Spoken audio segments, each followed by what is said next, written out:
Oh, welcome back to Never Did It. I'm Brad Garoon, and I will be joined shortly by Jake Ziegler. In this episode, what are we doing? It's not a regular episode. It's a bit of a redo and a compilation. First off, Merry Christmas, Happy Hanukkah, one of the rare years when they both happen or begin on the same day. Okay, redo and then compilation. Redo, when we did our 1983 episode, we talked about how bad of a movie year that was, so we're about to give you our top 10 finally. We've finally seen enough movies to do, actually, I think we only do top 5s. What do you want from us? It was a tough year, and it's kind of Christmas themed. We end up talking about Christmas movies quite a bit because Christmas movies came out in 1983, just like they come out now, although there's way more of them now. Even though, I hear this complaint all the time online by movie fans that there are no more iconic Christmas movies.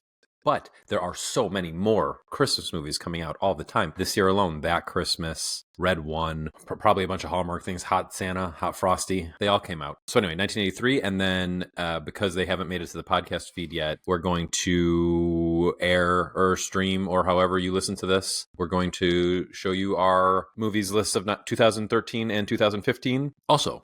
So cool. All right, hope you enjoy. Here's the show. We made the brutal mistake of starting to talk about how bad of a movie year 1983 was before. But yeah, this movie year sucked. And also our Never Did It episode about 1983 was about one movie that was so bad, and that we subbed in a fake movie and then Trading Places, which was awesome. Mm-hmm. But some time has passed, and we've decided to go back and look at 1983 again and give you our tops of the year. So you have a top 5? I do. I have a top 5. Yep. And you struggled to get to that top 5? I did struggle to get to the top 5. Now, I haven't seen, there's some stuff, of course, that I haven't seen. Like, this is the last, I guess most recent Best Picture winner that I haven't seen. So, I haven't seen Terms of Endearment, which I understand is pretty good. And I know there's got to be some other, obviously, I haven't seen that many movies from 83. So, I know there's some stuff that I haven't seen. But I did struggle a little bit to put together this list. I've actually seen 9 movies from this year, and there were only 5 that I could include on this list because 4 of them I really don't like. I mean, I feel you. It's funny. I think most of the movies that I've got on my list, I've seen in the last year. Like, I've seen since we did that episode. Yeah. Well, maybe not most of the movies. Actually, now that I'm looking at it, some of them I saw a little bit ago, but 3 of them I've seen very recently, although one of them is an honorable mention. So should we jump right in? Why don't you give us your 5? Okay, cool. Yeah, let me give you or do you want me to say the ones that didn't make the list because they're terrible? Yeah, rattle them off. Yeah, the ones that are terrible, and you mentioned the one that we covered for the podcast 1983, which I apologize again for. I know I've said it before, but we covered, there's 2 terrible Bond movies from this year, and I've seen both of them. There's the Sean Connery, non-canon Bond film, Never Say Never Again, which is just brutal, unwatchable, terrible in just every regard. But we overlooked, I don't know if we talked about it much on that podcast, but there's also a terrible Roger Moore one from that year because Octopussy was that year, and that one is also terrible, just really bad. One of the worst Bond movies that there is. So there's those 2 from that year. There's also Psycho 2 came out that year, finally the sequel to Psycho, which is truthfully not terrible, but I have it rated at 2.5 stars. It's not great. It really didn't need to continue on story at all. And then the 4th one I have that is a not good for me. This is, I know, is going to be controversial for some people, but I have A Christmas Story there because I think this movie is terrible. Yeah, I hate it. I don't think it's funny. I think I said it in a review of something else later, but I think fetishization of Christmas movies is just really bizarre and is oh my God, it's about Christmas, so it must be good. No, I don't think there's really anything particularly likable or funny about the movie, and I can't stand it. I think it's really bad. So I've seen it, but forever ago, and when I was a kid, it scared the crap out of me because I thought they showed someone's eye getting shot out. I just misunderstood the scene. But I have no strong feelings one way or the other about A Christmas Story. I also have no feelings strongly one way or the other about Christmas because I'm Jewish. But I'm wondering, do you think that your lack of joy around Christmas movies is why you converted to Judaism?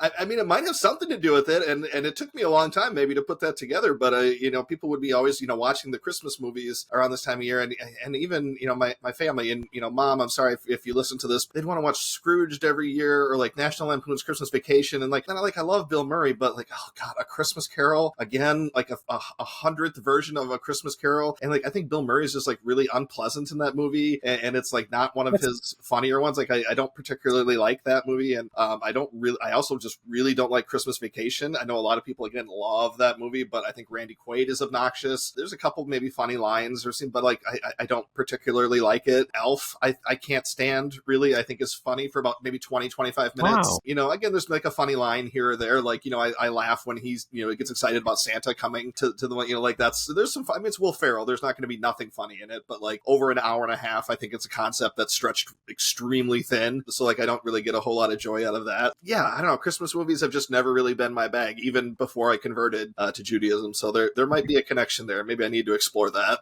That's super interesting. I would like you to watch, I mean, I know you will because it's qualified for an Oscar nomination.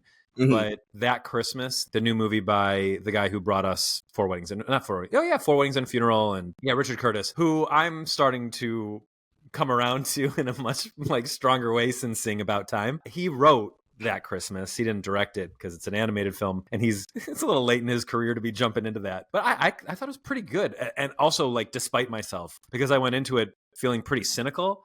And I wound up liking it quite a bit. Yeah, we're definitely going to watch that one. And I like Love Actually. You know, it's got problems. Obviously, those have been talked about ad nauseum, you know, but I enjoy certain parts of Love Actually. And there was a Christmas movie. Speaking of animated Netflix Christmas movies, there was one that came out a couple years ago where J.K. Simmons played Santa Claus, just called Claus. I thought that one was pretty good. So I don't hate all Christmas movies. I just, it's such a douchebag cliche thing to say, but like I just tend to hate a lot of the ones that are really popular, and I don't hate them because they're popular. I really don't.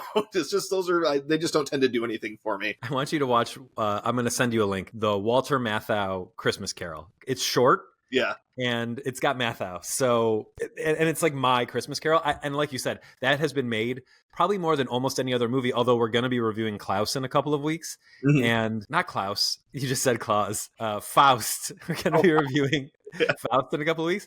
And despite the fact that it hasn't been remade recently, there are so many versions of Faust out there. But we're going to be watching the original one. Anyway, wow, we're way off topic. Get back to you know, 'tis the season for Christmas movies anyway. But yeah, let me get into my actual top 5 of 1983. I'm including a concert film as my number 5. I've talked at length about my obsession and my love for Neil Young. He had a concert film that came out in 1983. It was called Neil Young in Berlin. He was doing some of his trans album recordings, and people were really confused, but I love it. I think it's great. Not one of his top concert films, but it's a very, very good one. Has he made more concert films than anyone else? I couldn't say that with any certainty, just because there's so many, you know, there's just so many bands that I don't know anything about, but he has a lot. I mean, there's a lot that are out there, and he has an archive site too, which is awesome. He's got this thing, it's called the Neil Young Archives. It's got all of his albums, you know, everything he did with the Buffalo Springfield, Crosby, Stills, Nash and Young, all of his stuff. It's got a movie section on it where he does have like a bunch of his concert films and everything on there. So I mean, yeah, he has a lot. If he doesn't have the most, I mean, he would probably, you know, rank highly. Yeah, because he's shown up on like, this is the third list I think that he's shown up on. Yeah, because he's got, I mean, Rust Never Sleeps is the most famous one that was on my 1979 list, and he has several others. Yeah, a lot. So he does a lot of film. He's always been very interested in that as a storytelling method to go with his songs. Yeah, number 4 then is the movie we covered for 1983 that you chose for me, Trading Places. Very, very funny. Love Aykroyd. You know, love Eddie Murphy. Just a treat. And Jamie Lee Curtis too is super funny in this. Yeah, I'd like to go back and watch it. It's been, gosh, has it been almost like 2 years since we did that episode? It was early on, but not 2 years. It can't have been 2 years because I was living in this house when we did the episode, and I am just shy of my 2-year anniversary here. Okay, but it's been a little while. Yeah, I know that was an early episode we did, but yeah, really, really funny movie. I'm glad that you'd recommended that for me. My number 3, a movie probably everyone has seen, is Return of the Jedi, which I think is a very good sequel. I think it's a little bit overrated because it repeats a lot of the beats from episode 4, which I know a lot of people complained about when Force Awakens came out, but like, didn't seem to bother you in Return of the Jedi. But it's a very good, entertaining movie. A lot of cool stuff in there. You know, good ending, lots of good stuff in there. I like Return of the Jedi. Number 2, we talked about this a lot in one of our other podcasts, is the film that I should have chosen for you for 1983, but we ended up watching it anyway, so it all worked, you know, all's well that ends well. But Tom Cruise in Risky Business, which is a movie I think that holds up surprisingly well all these years later. It's a great early Tom Cruise performance. Rebecca De Mornay is really, really good in it. Joe Pantoliano has a very good supporting performance in it. You know, just a good movie about high school kids who get in over their head when they try to do something that, you know, you can tell is not a good idea, but they go for it anyway, and yeah, they get in over their heads. But yeah, really good like high school comedy drama that, yeah, surprisingly holds up pretty well. And then my number one is a movie that, so we discussed and decided is a 1983 movie, since we didn't live in Poland or Finland or wherever it came out in December of 1982. Martin Scorsese's King of Comedy, which is the movie the Joker wanted to be, took a lot of inspiration from, obviously, and then it even stars, has the same star, De Niro, but Rupert Pupkin, certainly a very memorable character that De Niro played. Jerry Lee Lewis is really, really good in this. This is actually a late Scorsese movie for me to have seen. I actually hadn't seen it until, when did I visit? 2019, when I came to visit you in New York. I saw Jeff Richardson at that time too, and we decided we were going to do the whole run of Scorsese movies and then rank them. And that was, so 2019 or 2020 would have been the first time I saw it. So I'd seen most of his other movies by that point, but this is a really, really good Scorsese. Ranks pretty highly in my Scorsese list too. Had to be 2019 because that's the WrestleMania we watched, and that was when the takeover we went to was. Yep. All pre-pandemic stuff. And the world fell apart. So I have some honorable mentions, not just dishonorable mentions. War Games, the Matthew Broderick movie directed by John Badham about Broderick being a proto-hacker, basically, and almost causing World War III. It's cute, but I liked it more when I was young and didn't really know how computers work. It's a little bit less charming now and a little bit more dull. Francis Ford Coppola's The Outsiders I have as a... Yeah, that should have been on my honorable list, and I've definitely seen that. Yeah, it's pretty good. I saw it for the first time this year because I was trying to get a top 5 list going. Other things have since come on higher, but this is a good movie. And also a lot of clips from this show up in a lot of like punk albums that were really important to me growing up. I mean, it's kind of a punk movie about greasers who, have to fight the jocks and then things get out of control because of gang warfare. My number 6, my last honorable mention is Return of the Jedi, which I also think is pretty overrated. Actually, this is really funny. I showed this to my wife last night. 9 years ago today, just before A Force Awakens came out, I wrote on Facebook. Why Facebook? Well, I'll tell you why. Because I had just gotten laid off from my job and dumped, and I was about to get kicked out of my apartment because the guy was selling it, not because I couldn't pay for it. So I was in a bad place. But I wrote on Facebook, guys, I watched all of the Star Wars movies yesterday, and they all kind of sucked. Yes, all of them. That said, I have my ticket to see The Force Awakens on Friday. Okay, so I've never been as big of a Star Wars guy as other people. That I was in a very dark place at the time. But I remember thinking, wow, the original trilogy is not as good as I remember. And now I'm to the point where I think The Last Jedi is just like maybe the only great Star Wars movie. I really like Empire Strikes Back, but I had to watch it again outside of my depression. Return of the Jedi also has just been slammed hard by Denis Villeneuve, who said it was the reason he doesn't want to ever direct a Star Wars movie. He said it made... First off, he didn't like the Ewoks, which I actually disagree with. I think the Ewoks are fine. I think people take Star Wars too seriously. Mm-hmm. And I kind of like, in a guilty pleasure kind of way, the 2 Ewok movies that no one ever talks about when they talk about all the Star Wars movies. They don't show up in rankings or anything. Maybe they're not on Disney Plus. I don't know. I think they are, but they're considered like non-canon or something at this point. Well, okay. I'm sorry, nonsense. They're canon. Why wouldn't they be? There's nothing in them that violates what happens in the rest of Star Wars. Mm-hmm. Anyway, Return of the Jedi is solid. I think it's a 3.5-star movie. My number 5, the first time we had Jeff on, Professor Jeff, he talked about how he'd never seen a Robert Bresson film. So I was like, well, I want to watch one. So I watched L'Argent, which translates to money. And it's a movie about these kids who use a forged banknote to buy something. And then someone else is given that forged banknote through circulation of money. And then he's arrested for using it. And it's about how his life completely falls apart. Interesting movie, obviously a French film. Bresson, I learned watching this movie, is very into unnatural performances. Like the characters have no emotions really. Everyone's very stilted. So it makes you focus a lot on things that aren't the performance. Anyway, I thought it was interesting. It didn't make me want to run out and see more Bresson movies, but I would recommend watching. I think it's a good entry point into his filmography, having honestly not seen any other movies by him. My number 4 is Risky Business. Can't add too much to what you said about it, except that Richard Mazer is also quite good in this and very funny. My number 3 is a Japanese movie that I think I've talked about before, so it might have popped up on 2 of my lists. Anyway, it's Mori Masaki's Barefoot Gen, which is sort of like a proto Grave of the Fireflies, whereas Grave of the Fireflies is about these kids, struggling to eat and survive in a post-war, or actually during the war in Japan. This is about what happens when you are hit with an atomic bomb. So this is in Hiroshima, or maybe it's Nagasaki, I can't remember, but one of the bombed cities. It's about kids whose lives are completely upended. Actually, a mother and a son whose lives are completely upended by the bomb. It's brutal, but it's very good. Not as emotionally impactful as Grave of the Fireflies, but more violent because it deals with the aftermath of the bomb. My number 2 is Trading Places. It's a movie I've loved forever. John Landis directed this. We like some things John Landis did. He did the Thriller music video. He sure did, and he made Max. The only thing I can add to what you said about it is Ralph Bellamy, Don Amici, and Denham Elliott are also the older set of actors in the movie, but they play the 2 villains and the butler, respectively, and they're wonderful. They're so good. Ralph Bellamy showed up in another movie that we covered for this podcast. He's in His Girl Friday, and it's just weird to see him at two different ends of his career. And then my number 1 is also The King of Comedy, because we decided it's a 1983 movie, and I have absolutely nothing to add except I think Joker is dumb, and I'm glad Joker 2 bore that out. And I also came to this late, but I'm coming. There are Scorsese movies I haven't seen. I saw this during the pandemic, and I thought it was one of the funniest movies ever. Oh, I guess what I'll add is Sandra Bernhard is also great and totally unhinged in this movie. It's one of the cool things that marks it as an 80s movie. It could have been 90s, but that she's in it. She popped up again this year. She was in that movie Babes. Oh, yeah. Yeah, and she's pretty funny in it. She's not in it a lot, but she's quite funny in it, and it was good to see her. But yeah, De Niro be unhinged in a different way, like a losery way. This is the way to do it.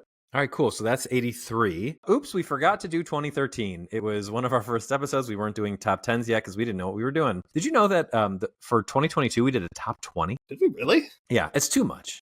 That's a lot, yeah. Let's do our top 10s. You want to go first? I'll go first for 2013. I'll throw out a couple of honorable mentions. First, I think this was a really, really good year for movies. Looking at my 11 through 20, there's some really, really strong stuff in here. Ryan Coogler's first movie, Fruitvale Station, came out the year I thought was very good. Woody Allen's Blue Jasmine with a great Cate Blanchett performance. Captain Phillips was this year. Dallas Buyers Club was this year. Thomas Vinterberg did The Hunt with Mads Mikkelsen. Amazing performance. There's also a really, really great movie with James Gandolfini and Julia Louis-Dreyfus, directed by Nicole Holofcener, called Enough Said, that I really, really loved. A number of really excellent movies that didn't quite make my top 10. I've never seen Blue Jasmine. Some of those you just mentioned, I think, are much better than you gave them credit for. And The Hunt I must have for 2012. Did it come out in Belgium in 2012? Probably, yeah. Okay, because I love that movie. Yeah, that movie is incredible. Well, let me get into now my actual top 10, and you can then you'll be able to tell me where I went wrong by underrating the movies in my honorable mention list. At number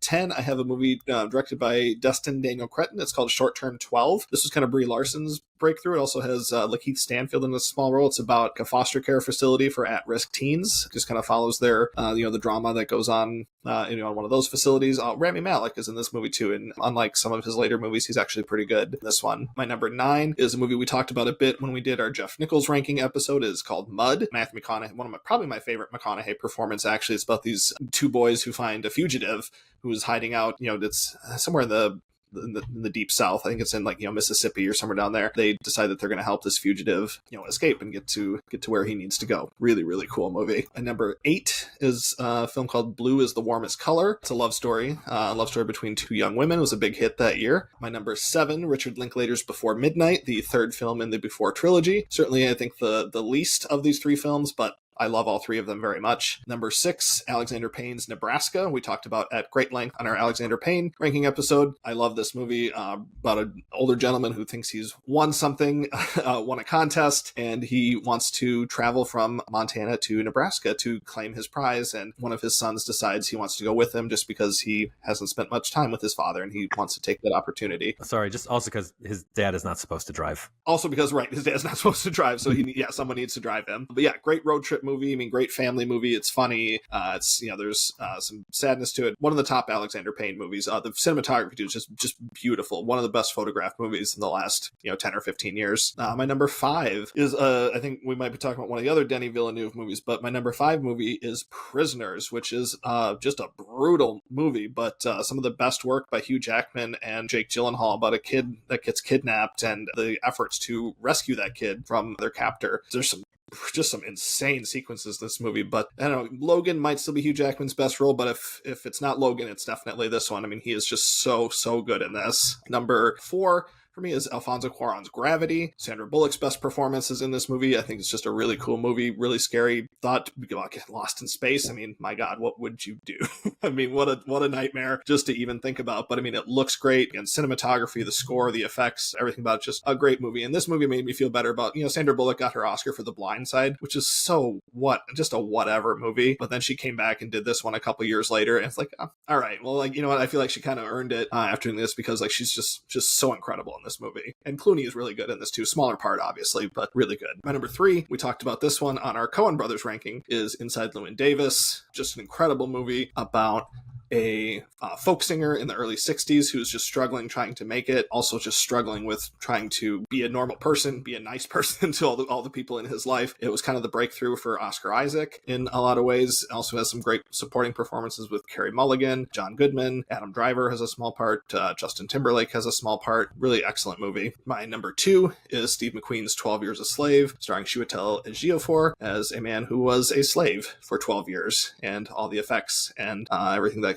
comes along with that. Lupita Nyong'o won the Oscar for this movie. She was, of course, terrific in this. Michael Fassbender, also very good in this, and Sarah Paulson has a supporting role in that as well, who was very good. And my number 1, Spike Jonze's Her. Joaquin Phoenix plays a man who falls in love with his operating system, who's voiced by Scarlett Johansson. It's just a unbelievably sweet movie, very moving, just a very unconventional look at the connections that we can try to make in our lives. Chris Pratt actually has a small part in this movie that I always forget about, but he's good in this. Amy Adams, of course, is just amazing in everything. She's got a great little role in this. The movie looks amazing. Like the sets and everything actually are really cool in this. The score is terrific in it. But just that core relationship between Joaquin Phoenix and Scarlett Johansson is really unique. I think it might actually be Joaquin's best performance, and he's got a number of great ones, but I think he's just really amazing in this. One movie I'm very surprised I maybe mentioned in the honorable mentions and I got lost, but Tangerines? That didn't come out in the States till like 2015. I think that's on my 2015. According to Letterboxd, it had a theatrical run in the States in December 3rd, 2013. That can't be right, because it was not nominated at the Oscars until the 2015 year. So I think Letterboxd is wrong. Well, I'll have to check TMDb, but let me go through my top 10 of the year, and Tangerines will show up, but I'm going to go through a few honorable mentions. Johnny To's Drug War.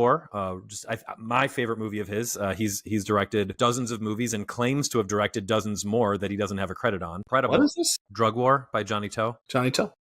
He's a huge Hong Kong action director. The Exile, he did Three Heroes with Michelle Yeoh. He's done like dozens and dozens of movies in Hong Kong. Actually, right now, the Museum of Modern Art is doing a retrospective playing tons of his movies. And I thought about seeing a few. They're never at convenient times for me. I really like August Osage County. I know a lot of people are kind of down on it. I think it's really good. It came out this year. One of Quentin Tarantino's favorite movies of this year is Drinking Buddies, which I also think is very good. I mean, I like pretty much everything Jake Johnson is in, and this one's great. Olivia Wilde, before she became a disgraced film director, is very good in this. And then the other two principal actors are Anna Kendrick and Ron Livingston. And it's a nice role for Ron Livingston, who doesn't get a lot of good film roles anymore. He's on TV mostly now. The Way Back is a pretty cool movie. Great Steve Carell villain role. The Wolverine, I talk about a lot as a movie in that series that I like. I also like Gravity. I think it's good. I gave The World's End, which was the end of the Cornetto trilogy, Edgar Wright's Cornetto trilogies here. It's like a fun alien invasion movie. And Snowpiercer, Bong Joon-ho's Snowpiercer, which may not have come out until later in the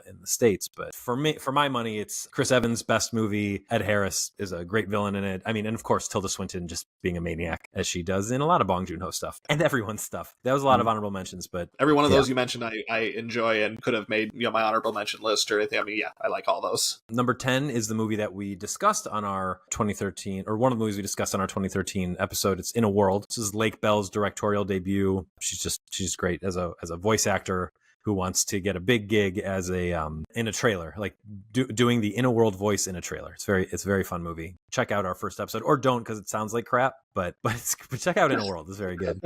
My number 9, I'm fairly certain didn't come out in the United States until the following year, but it's Miyazaki's The Wind Rises, which for a while people thought was his final movie, and if you ask me, should have been his final movie because it's a lot better than The Boy and the Heron. It's pretty grounded in reality about a guy who makes planes for Imperial Japan and has mixed feelings about it. Really good stuff. My number 8 is a movie I just saw. I was on an airplane and I watched About Time. So this is by Richard Curtis, who made like Love Actually. Not great, but this movie is incredible. Oh well, okay, you're the one. I don't love it though. I'm not like obsessed with it, but like I like it. There's enough of the episodes in it that I like. Fair enough. This is about Domhnall Gleeson falling in love with Rachel McAdams and then learning from his dad, Bill Nighy, that his family has the power to go back in time and fix mistakes. But there are consequences when the more your life has stakes, the more consequences there are to going back in time. What I really liked about this movie is it's not about at the end what you think it's about in the beginning. And I think it builds really well. Nighy and Gleeson have such an amazing relationship in this. Gleeson and McAdams have such great chemistry. It's so sweet. Without being saccharine, I was kind of blown away by it and was surprised and really delighted to see that it's really well liked by a lot of people. And I think it's the kind of feel-good movie that actually works and has like a soul, which is really nice. Yeah, I like it a lot too. I agree. My number 7, you talked so beautifully about it, Nebraska. Great movie. We've talked about it at length many times on this podcast. Bruce Stern. And all I'll say is I still don't understand why Will Forte is not in more comedic dramas. He's so good. Agree. My number 6 is Prisoners. Denis Villeneuve makes a movie. I put a movie on my list. I also love Prisoners. It's wonderful. You said a lot of great things about it. Paul Dano is outstanding. Terrence Howard is really good in this also. He doesn't get a lot of great chances to shine anymore either, but he was really good in Prisoners. Yeah, and Hugh Jackman, incredible. 2 great performances this year with Logan and Prisoners, and really very different because Logan is so in a different world. Oh, sorry, the Wolverine. And Prisoners is so grounded in reality and despair. My number 5 is a movie that was in your honorable mentions, Fruitvale Station. I was just thinking about Ryan Coogler's filmography recently because he's got a new movie coming out called Sinners, which looks pretty interesting, and I ranked his 4 features that he's made so far, and they've gotten worse as they've gone on. So like Fruitvale Station I think is outstanding, incredible. It's a number 5 movie in a great year. Creed is very good, but not as good as Fruitvale Station, and also it's genre stuff and franchise stuff. Black Panther, pretty good. I think quite overrated, but good and important, creating that kind of diversity in the superhero space. Although now I kind of just want less of the superhero space, but an important movie. And then Black Panther 2, I thought is actually kind of bad and didn't feel like it had much of any kind of a point of view. So I'm really glad he's going back, and hopefully his career can now, from a creative standpoint, rebound with this horror movie that he's made. Creed 2. What about Creed 2? He didn't direct it. Is that true? Yep. Who directed Creed 2? I don't know. Some guy. That is news to me. Stephen Capel Jr.? I don't know who that is. For whatever reason, I really thought Ryan Coogler did the first 2, and then Michael B. took over for the third. By the guy who did Transformers Rise of the Beasts. So. Oh, okay. My number 4 is Tangerines. So you told me to watch this movie, and I'm very thankful that you did. It's about an Estonian guy who gets caught up living a quiet life farming tangerines, and then a regional war comes to his doorstep. It's very, very good. Pretty restrained, pretty small, about a big topic in a small space. We like movies like that on the Never Did podcast. My number 3 didn't come out in the States until 2014, but I count it for many reasons. 1, because this is how I do my rankings, and 2, because I revel in putting 2 Denis Villeneuve movies on my list. So this is Enemy. This is maybe my favorite Denis Villeneuve movie. We talked in a recent episode about how Persona is the female version of this is the male version of Persona, the Ingmar Bergman movie, about Jake Gyllenhaal being at war with himself and what it means to have a pregnant wife and just being afraid of living an adult life as a normal man.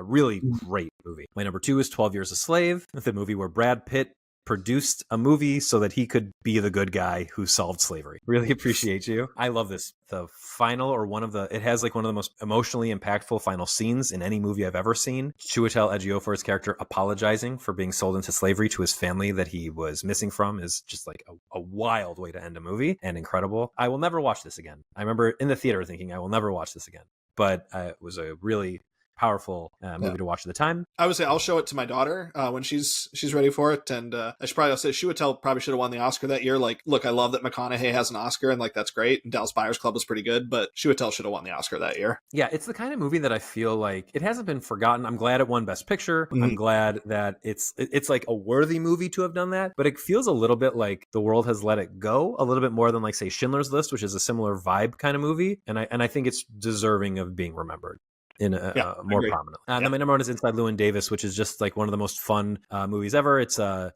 fake biopic of Dave Van Ronk. It's great. I mean, who knows if he was like that? Maybe not at all. but it's loosely as loose as you can get because the Coens love loosely basing stuff on stuff. Except for True Grit, which is almost a scene for scene remake of another movie. Yeah, it's great. I remember seeing this in the theater, hungover, and being like, "Oh, this is exactly what I needed." Great stuff from Oscar Isaac, Justin Timberlake, Adam Driver. Really fun all around. Carey Mulligan. I think maybe the first movie I ever saw her in, and you know, good cat humor too, and also maybe a time loop movie. Hard to say, but you could certainly make that argument based on the ending. Know her anywhere? You don't feel it? You don't like her? I do like her. First off, I've only seen her twice. I saw her in the theater and was like, yeah, that movie fucking rocks. And then I saw it again later. I think it's very cool that her is the other side of Lost in Translation. So those are both movies about the same thing, which is pretty neat. Two different people's vision of their divorce. That doesn't like exist in movies, so it's cool that happened. I want James Cameron and Catherine Bigelow to do that. I would like James Cameron to do anything but like 8 more Avatar movies. Like I think he just has more to offer, you know, like the first Avatar is great, like it has its place. The second one was kind of whatever, and like you've got more to. I think you just have more to offer than this. Well, now he's investing in AI, so I think we can write him off completely. Come on, man. You made Terminator. What are you doing? Crazy stuff. And then Catherine Bigelow should just be making movies. I don't know where she's been since Detroit. Oh, that's a great question. Yeah, I don't know. Yeah, but no, I like her. I don't know if there's no way it would show up on a different list. I think I just like all these movies more. I think it just fell out. Maybe About Time knocked it out. I'm not sure. It happens. Yeah, it's a big list. Okay, we'll be back. We're going to do 2015 next in our Lost Top 10 List series. And then there's more. We skipped a few. Time for 2015. We missed a bunch of top 10 lists when we started this podcast. We're going back and making good on them now. A few honorable mentions to start. Funny enough, so the last time we did this, we did 2013. I said, Jake, why isn't Tangerines on your list? You said it came out in the States in 2015. I said, okay, I'm doing it for 2013. But an honorable mention for me is the movie Tangerine by Sean Baker. So this is, I think, his earliest movie that I've seen. I know he did a couple before this, but this is the first one that I saw. Or not the first one that I saw, but the earliest one that I've seen. It's good. About a trans person just having a hard time. Pretty much. That's what a lot of his movies are about. People on the fringes of society having a hard time. This is about a very poor trans prostitute having a very hard time, period. Very good. Kind of harrowing, but good. The Martian came out this year, I think is really great. Something that deserves a little bit more attention because I think most people haven't seen it is a movie called People, Places, and Things. It's a movie by Jim Strauss starring Jermaine Clement where he has to take care of a couple of kids. I mean, they're his kids, but it's a really sweet movie about being a dad. Meru is a great documentary about climbing Meru. It's by the guy who did Free Solo, but you don't have to deal with a main character who's a jerk. So it's a nicer viewing experience. Diary of a Teenage Girl is a movie I know you like a lot. Yeah, that's a good movie. Love and Mercy, I'm bet is going to be pretty high on your list, but I saw that recently and liked it quite a bit. I think Paul Dano is amazing in it, and John Cusack is pretty good in it, and Elizabeth Banks, who knew? Yeah, she's great. And I think that movie, I'm just spoiler, I'm just going to say it's actually it's in my honorable mentions list, but I think that movie has maybe the best recording studio sequence, maybe like I've seen in any movie, like just watching him like create that music in the studio. That was like the most like, okay, I get the Brian Wilson thing. Like you kind of like really get a sense of like what he was doing and why it was so like unique and cool. And I think they really captured that extraordinarily well in that movie. I agree. It's such a cool scene. And also, I mean, it just will make you want to listen to the Beach Boys over and over and over again. We watched the Beach Boys documentary after this. And now because of how I forget who, one of the Beach Boys, one of the like later replacement Beach Boys, how he called the album Pet Sounds, putting the accent on sounds. I can't stop hearing that. I go, oh, you want to listen to Pet Sounds? Pet Sounds. Yeah. And then we watched the Full House episode that introduced the Beach Boys, which was kind of dumb. But Brian Wilson is in it, and he was not well, we know, at the time. So that was pretty cool that he made it. Speaking of documentaries, the Amy Winehouse documentary is on my list. I fell asleep when I saw it in the theater. For the first 10 minutes, I was knocked out because it was 100 degrees outside and I needed the air conditioning of the theater. But it's a great documentary. It's too bad that the movie was reportedly not very good, the narrative film. Robert Eggers' The Witch, I really like. The Vivitch. That's a horror movie I can handle. It's very good. And then because it's funny, I always think of this movie as being a Bill Nighy movie, but it's actually a Ian McKellen movie. It's called Mr. Holmes, about Sherlock Holmes after he retires. It's a lot of fun. It was directed by Bill Condon. It's a very Bill Condon-y movie. I mean, if you take like Beauty and the Beast out of it, it's a Bill Condon-y movie. It's more like also if you take Kinsey out of it, it's got a lot less sex than Kinsey. Because I don't think Mr. Holmes has a lot in common with Dreamgirls. I haven't seen Dreamgirls, but it's Bill Condon is this movie really? He's directed so many movies, but when I think of Bill Condon, I think of Mr. Holmes. Ian McKellen's really good in this. Once you say that though, like, damn, is that not Bill Nighy? No, yeah, it's Ian McKellen. Yeah, Ian McKellen. All right, so my number 10 is Ryusuke Hamaguchi's Happy Hour. It's a movie about 4 women dealing with lady stuff in Japan. This movie is 4 hours long. We talked about it in our episode on The Cure because I was just mentioning Hamaguchi stuff because I think he's really neat, and we were talking about Japanese movies, so I took advantage of that. Happy Hour is awesome. So there's a scene in this movie where they're all doing like an improvement workshop, like a way to improve their communication skills and stuff like that. And you just watch the whole workshop go down. And there's a scene in the movie Evil Does Not Exist that reminded me a lot of that. And I really need you to see Evil Does Not Exist. You need to watch it already. Trying to, yeah. Working on it. So I've said this before and I'll say it again. Denis Villeneuve makes a movie. I put a Denis Villeneuve movie on my list. Sicario is my number 9. This is my least favorite of the American Villeneuve movies, which is to say it's amazing. He's so good. There's a scene where this group of ATF and special forces people are coming back from Mexico at the border, and it is one of the most tense scenes you've ever seen. Benicio del Toro, you won't know whether you want to give him a hug or murder him after watching this movie. And then almost certainly Emily Blunt's best movie ever, and a great early before his breakout role for Daniel Kaluuya. And Josh Brolin too is really good at this. Brolin's great. You can very much see that he is not a tall man in this movie. That he is framed in a way that exposes that he's short. Yes. My number 8, we were saying before we came online for this that like some of these things on this list I'm not like totally sure about. And my number 8's one of those. I need to rewatch it, but it's The Big Short. And it's one of those, might be a situation where I love Steve Carell so much that anything he does, I love. This one, I don't know. I'm like, is this a little reductive? On the other hand, I'm a big defender of the Adam McKay dramas. I don't think that he's up his own ass at all. Yeah, maybe it deserves its spot here, but it's Steve Carell, Brad Pitt, Ryan Gosling, Christian Bale, unbelievable cast, as with most of the Adam McKay movies about the financial crisis of 2008. And I don't know. I like it, I guess. Maybe it's a little high. Number 7 might deserve to be a little higher. It's a sleeper comedy, Sleeping with Other People. I love this movie. So I think Jason Sudeikis needs to make more movies. He's really good. And he doesn't like this and Colossal. I want to see more from him. This was directed by Leslie Headland. It stars Sudeikis and Alison Brie, Adam Scott, Jason Mantzoukas, Natasha Lyonne. Like, what a crazy cast. And it sounds like it's one of those like Justin Timberlake or Ashton Kutcher, like, can they be friends? Do they need to be in a relationship? But it's handled by people who like do real comedies, not these like comedies made for no one. I really, really like this movie. This is actually one of my wife's favorite movies, and she introduced me to it a couple years ago. And yeah, it's excellent. It's very, very good. Megan has good taste. My number 6 is The Lobster, the first Yorgos Lanthimos movie I saw. It's weird as hell. Colin Farrell lives in a time when if you are single for too long, they turn you into an animal. So you have to find a partner. And if you haven't found a partner, you go to this place where they find you a partner. If that doesn't work out, they turn you into an animal. His brother has been turned into a dog. He says he wants to be turned into a lobster if he has to turn into an animal. But he meets Rachel Weisz at a place where you can hide away to be single. I don't know. It's bizarre. Just watch it. It's weird. If you haven't seen it, just watch it. Kinds of Kindness. Well, yeah, it's Yorgos. Although Yorgos just got done making 2 like more normal movies in The Favorite and Poor Things. And then Kinds of Kindness, which I just watched, is much more like The Lobster than it is than these. And that's because, much like The Lobster, Kinds of Kindness is written by, let's see if I can pronounce this, Efthimis Philippou. Mm-hmm. So all the movies that Efthimis Philippou has written with Lanthimos have this like just bizarre, everyone's autistic vibe. And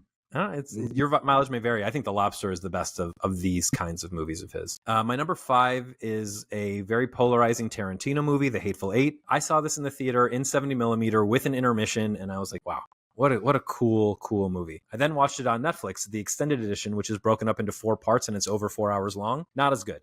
The theatrical version is better. Great performances from Samuel L. Jackson, another guy who like, do I hug him or do I kill him? Walton Goggins is incredible in this. Nice little role for Bruce Dern. Jennifer Jason Leigh is great. Michael Madsen's great. Tim Roth, small role. Damian Bashir showing up to just go bah, bah, bah, bah, bah, bah, a whole bunch.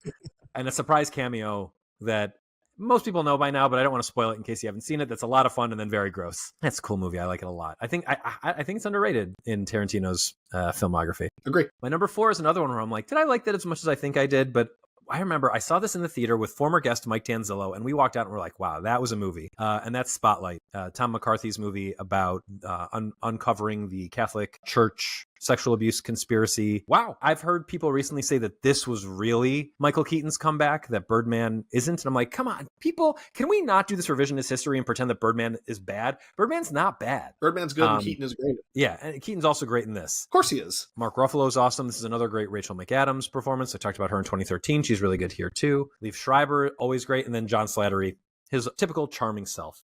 And just like a really compelling journalism movie, unlike The Post, which I know you love and I don't understand it.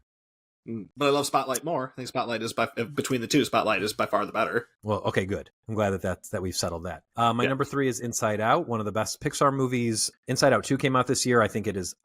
I know you like it a lot. I know, and you know what? Most people I know who have daughters love it, but I think it just completely pales in comparison to Inside Out. And the fact that Inside Out exists makes Inside Out 2 a worse movie. If you saw Inside Out 2 not knowing that Inside Out existed, you'd be like, oh my God, that's great. And then you see Inside Out and you're like, oh, they can do that? Okay. It's just on another level. My number 2 is Mad Max Fury Road. He's so furry. He's so furry. I just saw The Wild Robot. And I don't want to say too much about it because I know you haven't seen it. But all I could think for the first 30 minutes of The Wild Robot is this is the first movie since Mad Max that has this kind of energy, like this kind of propulsion that like doesn't stop for so long. And I think that for decades we'll be saying, wow, this is like for Fury Road. It's got that kind of propulsion. This will be the standard bearer for that kind of thing. Wow. Wild Robot doesn't keep that up the entire movie like this does because it's not that kind of a movie. But just even the fact that they could do it for that long is very cool. And then my number 1, I don't know if this came out in America in 2015. Let me look. Nope, came out in America in 2016, so it wouldn't be on your list anyway, but I'd be surprised if it got this high up on anyone else's list either, is The Little Prince, an animated film adaptation of the book A Little Prince. When I saw this, I was just like so touched. It touched me. I don't know. I think it's underseen for sure. Definitely, it was nominated for Best Animated Film in 2016, right? No? Crazy. That's crazy. That's stupid. That was a hard year to get into, though. I think 16 had Moana and Zootopia. The Red Turtle was that year. My Life as a Zucchini was that year. I can't remember what else, but it was a tough year to crack. You know, it was like kind of dumped on Netflix at a weird time, and yeah. The only movie that comes close that you listed, and I like Moana a lot, but the only movie that comes close is My Life as a Zucchini. I don't think Zootopia is even in Little Prince's league, and I think The Red Turtle is a cool experiment, but not that compelling of a movie. My cat is hanging out up there because he is so offended at how little love The Little Prince got. So that's my number 1 of 2015. Lay your list all over me. All right. Well, we're gonna have quite a bit of overlap on our lists here, which I think is interesting because that's not always the case with us. But I have some interesting honorable mentions that I do want to throw out here. A couple that you did mention, Love and Mercy, like I said, is an honorable mention for me. But there's another music biopic that came out that year I thought was pretty good. Straight Outta Compton came out that year that Paul Giamatti was in. Of course, was very good in that. And it was kind of I don't think it was the first thing O'Shea Jackson was in. It was kind of his breakout. I'm pretty sure that was his first movie. Was it his first movie? Okay. Either way, yeah, he was really good in that. Charlie Kaufman animated movie that came out the year, Anomalisa, I thought was really good. There was a Andrew Garfield, Michael Shannon kind of real estate drama called 99 Homes. Just talking about underseen movies. That was definitely an underseen gem. Have you seen that? Never even heard of it. Amazing. I'll send you a link to it afterwards. Like, you would love it. I mean, Michael Shannon just going crazy. There's a horror movie called It Follows that I think is kind of a sequel is coming out to, which is really, really cool. The Martian, like you mentioned, is an honorable mention for me too. Alex Garland's Ex Machina was an honorable mention for me that year. Really, really cool movie. I also like Creed a little more than you did. I know we talked about Creed recently, but Creed is in my honorable mention for that year. I really like that movie a lot. I like Creed. Creed hits all the right notes for me. And another movie that's in my honorable mention that I feel like has been way forgotten. It was like a huge deal when it came out, but now people forgot about it, is The Revenant, where DiCaprio finally won his Oscar. And I remember it being like, at the time, I remember thinking like, yeah, it's pretty good. But it wasn't like, it's not amazing. And now I feel like people have like totally forgotten it, which is fine. I don't like it. Yeah. Yeah. I felt like it was punishing me. I'm like, what did I do? What did I do that made you do this to me? This is so boring. I have like no desire to watch it again at this point. It's in my honorable mention list. Oh, and also there was a big Netflix movie that came out that year that they tried to push for some Oscar nominations because it hadn't happened at that point. Idris Elba's Beasts of No Nation came out that year, and Idris Elba is just phenomenal in that. He won a Screen Actors Guild Award that year. Didn't translate into any Oscar love, but it's a really good movie. And then my number 10, like I said, we're gonna run into some overlap here because my number 10 is Denis Villeneuve's Sicario. Super tense movie, great performances across the board. Del Toro should have been nominated for this and he wasn't. Blunt probably should have been nominated for this and she wasn't. Just a really great movie. My number 9, a movie that came up on your 2013 list but was a 2015 by my rules, is Tangerines. Just a small, beautiful movie. Like I said, about a very big topic, big subject coming to a very small area, and we like movies like that. Number 8, you also mentioned, is The Hateful Eight. I don't know if I put that in my number number 8 spot to be cute, or if it just, happened to fall there. But my wife and I were talking too about doing the Netflix, the 4, breaking them up, watching it like that, which we might do because we're going to probably run through the Tarantino movies here. We just haven't done them in a while. So it might be fun to do that. So my number 7 is when you got to The Big Short and you were like, my number 7 is that movie where I'm going, really? Is Steve Jobs, which I love Danny Boyle and I love Michael Fassbender. And I remember thinking like, man, Fassbender is great in this. And like, I thought the supporting cast was all really good in it and that it was an interesting story. I don't know, just thinking about it now, like it doesn't, I don't know, I just remember feeling, but I remember feeling at the time that it was great, but I don't have like the same sort of feelings for it. So I don't know how I would hold up on a rewatch. If I can give my 2 cents, I think that movie stinks. I don't think anything you said about it is wrong. Everyone is great, but everyone is doing Sorkin and they're like extra Sorkin-y in it. I actually think Fassbender like channeled Jobs really well, but the cadence of the speech, here's my problem with Sorkin movies in general, but Steve Jobs in particular. Why does everyone's speech have the same tempo? You're all different people. You shouldn't all talk exactly the same. Interesting. Cool. We talked about this recently, but or I mentioned it on our Who's Afraid of Virginia Woolf episode. But His Three Daughters is a movie that makes a very strong decision to have everyone talk in a very idiosyncratic way. But the 3 daughters, even though they all speak idiosyncratically, they don't all speak the same as each other. They all have their own different way of speaking weirdly. But in Steve Jobs, everyone's like like watching. I felt like I was watching Steve Jobs in the newsroom. I was like, just get it out of here. Yeah, I never saw that show or any of those shows. Still ended up as my number 7 just because I haven't. That's just where the list stands right now. My number 6 is a film from Hungary. It's called Son of Saul. It's it's an Auschwitz film. It takes place in 1944, and it's just about trying to survive. Won the Best International Film Oscar that year, so it's a tough one, but it's very, very good. My number 5 is a film by John Crowley. It's called Brooklyn. It's a love story. It's got Saoirse Ronan, Domhnall Gleeson, Emery Cohen, Jim Broadbent, Julie Walters. Amazing cast. Wonderful love story. Just so sweet. Just the costumes in it are great. I mean, you might, the locales, the Brooklyn, the New Yorkness of it all. It's a very New York movie. Have you seen it? It's a period piece, though, isn't it? It is period piece. Yeah, it takes place in the 50s. Yeah, so I think a lot of Brooklyn has changed quite a bit. It's like very much on the cusp of gentrification. But yeah, just a terrific movie. I love Saoirse Ronan in it. Just wonderful. My number 4 is the aforementioned Spotlight, which we talked about. We've mentioned all the great performances in it. It's a terrific journalism movie. Just, very good across the board. Number 3 is Todd Haynes' Carol, another 1950s period piece taking place in New York. It's a love story between Cate Blanchett and Rooney Mara, both of whom are terrific. Both were Oscar nominated that year. And then my number 2, again, these are both going to be familiar movies. My number 2 and 1, I don't know, I could probably, or they could flip-flop on any given day. My number 2 I have is Inside Out, which I agree, with everything you said. I do like Inside Out 2. I think it's very good. I probably like it a little more than you do, but yeah, Inside Out 1, it just blows away a majority of animated films and most films. I mean, I think it's just a masterpiece in every possible regard. And then my number 1 is Fury Road, which we watched again recently. My wife had never seen it, so we watched it before Furiosa came out, and it's still just an adrenaline rush from start to finish. Just what a cool movie. I love the way that Furiosa has recontextualized it too. Like you could watch it in either order, I think, and it's a lot of fun. Absolutely, yeah. Let's take a gander at what year we're going to do next on YouTube.